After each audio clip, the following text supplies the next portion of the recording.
Welcome to Meet the Bloggers. I'm your host, Cenk Uygur. We've got the part two of our exciting conversation with Michael Moore, filmmaker and author and activist. If you missed part one, by the way, you can go to past shows on meetthebloggers.org and check it out. But don't do that right now, because right now we got more Michael Moore for you. Filmmaker, activist, author, and apparently Eagle Scout. Is that right, Michael? That is correct. I am an Eagle Scout. Okay, all right.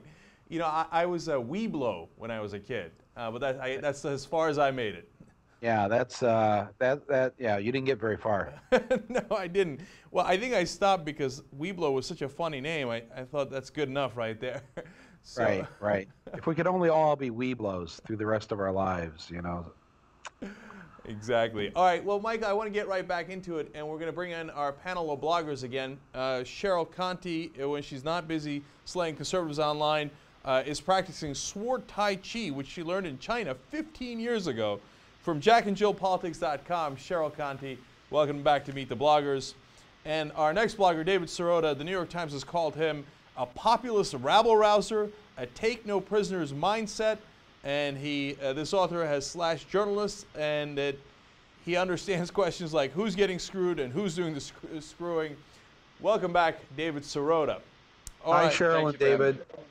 Hi. Hey, everybody. Hey. All right. So we're all a week older now.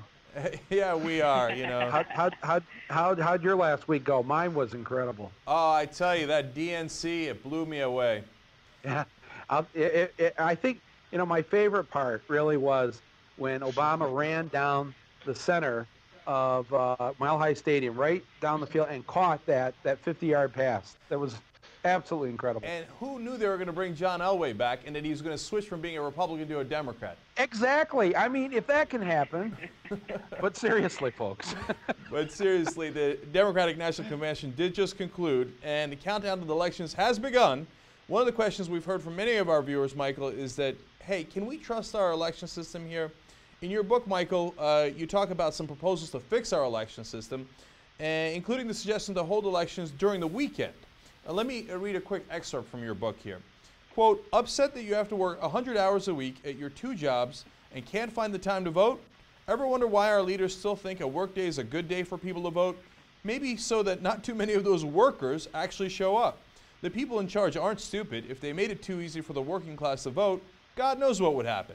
What if we had our elections on a Saturday or a Sunday? Well, nearly everyone might vote. So, Michael, how do you know more people would vote if we held it on a Saturday or Sunday? Well, that's what's happened in all the countries where they do have the elections on Saturday and Sunday. They have a much higher voting percentage than we do of a turnout. And I mean, it just makes common sense that when people aren't working, they have more time, and they're more likely then to go and vote. So that seems like a very simple suggestion. Senator Cole from Wisconsin has a bill in Congress to move our elections to Sundays so that people can vote on a day when most people aren't working. Yeah, although these days, a lot of people are having to work a second job. You know, I didn't know the history of why we vote on Tuesday until I read your book. And it's really interesting. We used to have it on Tuesdays because that's when people had the most time to vote. Right. It was set up so that the farmers could get all their crops in by the end of October.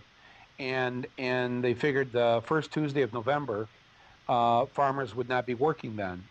Their work will have been done. And they put it on Tuesday so that they'd have, for many people, had to travel a ways to vote. So Monday was a travel day in rural areas to the voting place, which was then on Tuesday. But it was, you know, people didn't, you know, their job was done, and so they set it up so it was convenient for people, and we should be doing the same thing too.